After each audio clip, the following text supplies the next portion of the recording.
Well, welcome back to another review, guys. I am Mercer Morrison. Jeff McAndrew. And yes, guys, subscribe to the YouTube page. Also, like our page on Facebook and everything. And leave a comment about the movie that we're talking about, whether you've seen it or not, because we're going to talk about the Lego Movie, the second part. 2.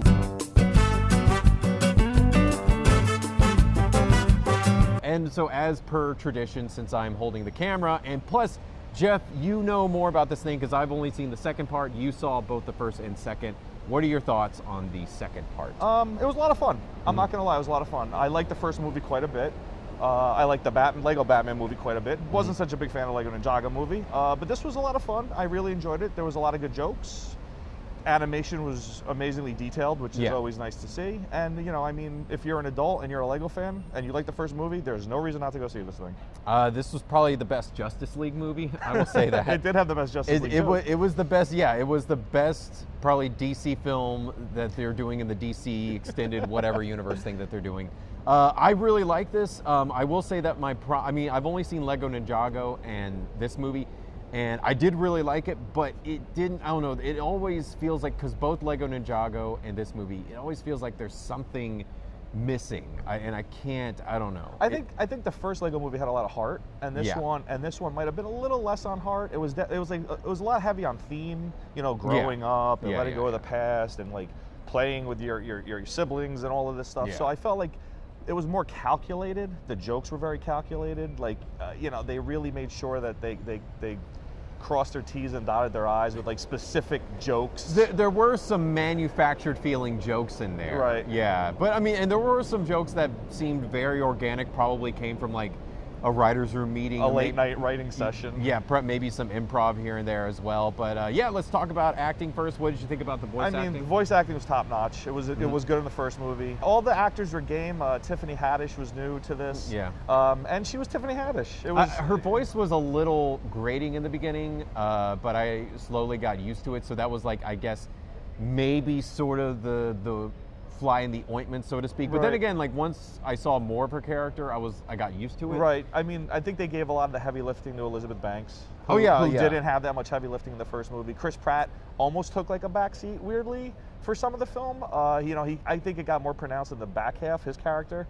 Yeah. And he played 2 roles. He played 2 roles. He did his best Patrick Warburton impression. No, he was totally doing Kurt Russell. Really? That was 100%. I don't know. I felt like that was 100% Kurt Russell. Well, I feel like, you know, let's go even deeper. I feel like whenever Kurt Russell does like his tough bad guy roles, he does a little bit of a John Wayne. Okay. Well. Yeah. It's like it's like that. So it might have been Chris Pratt via Kurt Russell via John Wayne. Yeah, Casey. On purpose, though. On purpose. Oh yeah, on purpose. But the great thing is that, like, you know, for the first few moments that you do meet Chris Pratt doing the other voice, you do think that it's another voice actor because he can. I mean, at least to me, it felt like. Yeah, I cheated because I'm a fan of this stuff, so I knew it was him. And I mean that second character is like a huge meta joke. Like they even so far to say like he didn't have muscles until he lost his baby fat, which is like Chris Pratt. Yeah. You know, so like being a nerd and studying the stuff, I knew it was him, but I thought it was a really interesting take on a voice.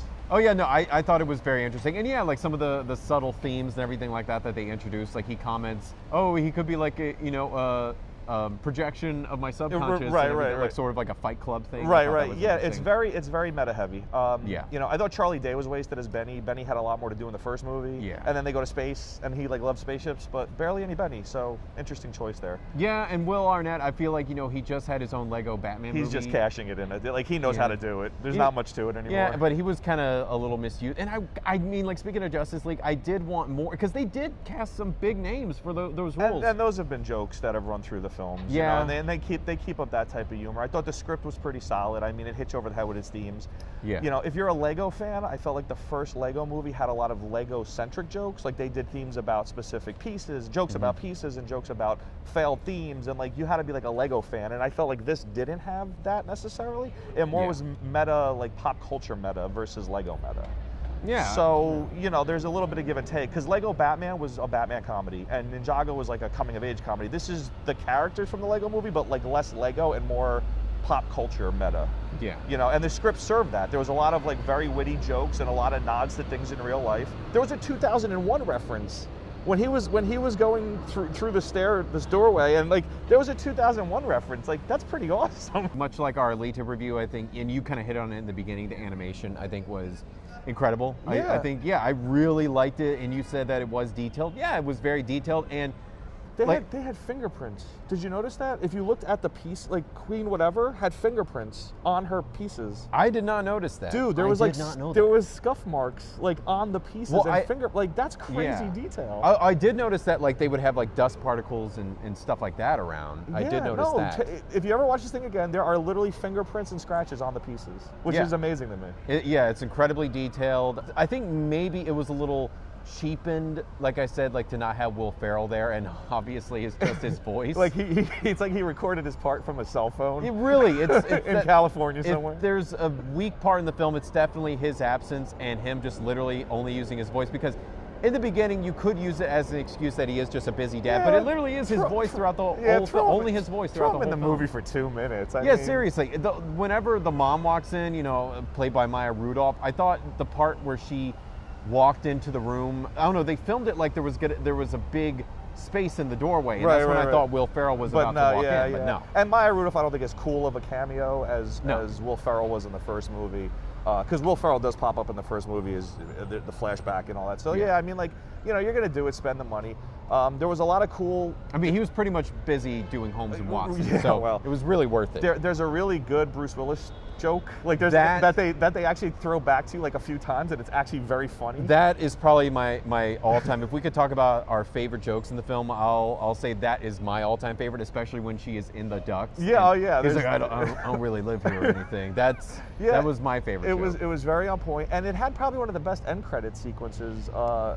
It's the Lonely Island, who are infamous for comedic music. Andy Samberg. But it was extremely well done. Like they actually, it was super meta. It was super meta. They commented on the actual credits and how credits are awesome. How credits are awesome, but also how it is sort of a little bit second tier to like have your song featured only in the end credits, which I thought was great, because very witty. We watched that Alita movie, and there's a song by Dua Lipa, and it doesn't show up until the very end of the movie, so it's almost like, I'll place it in the movie somewhere, and then it ends up on the credits. And this actually references itself. Yeah. I felt they got a little like human heavy. I thought they did a little bit too much in the real world. Yeah.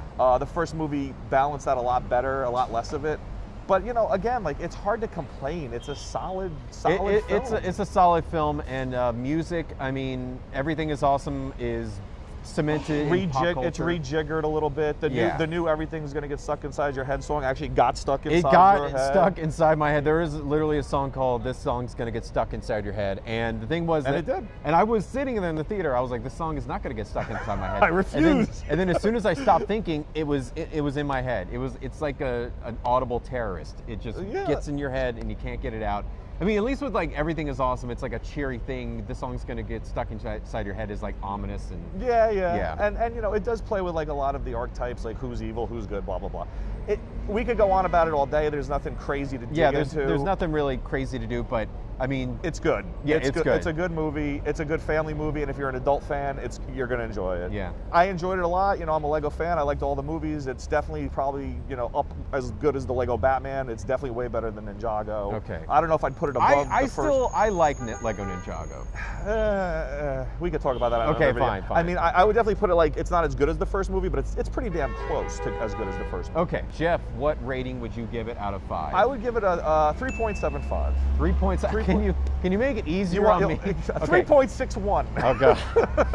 Okay, let's do this again. Jeff, what rating would you give it? I'll give it a solid 4. 4, solid 4 stars. I am going to give it. I did not love it as much as you did, but I'm going to give it a solid 3 out of 5. Okay, I will say that is your favorite rating, sir. That is my. It's a good. It's a good. I mean. Yeah, I'll stick to it. Okay. I'll stick to it. But anyway, guys, I have been Mercer Morrison. I'm Jeff McAndrew. Thanks for watching. Adios.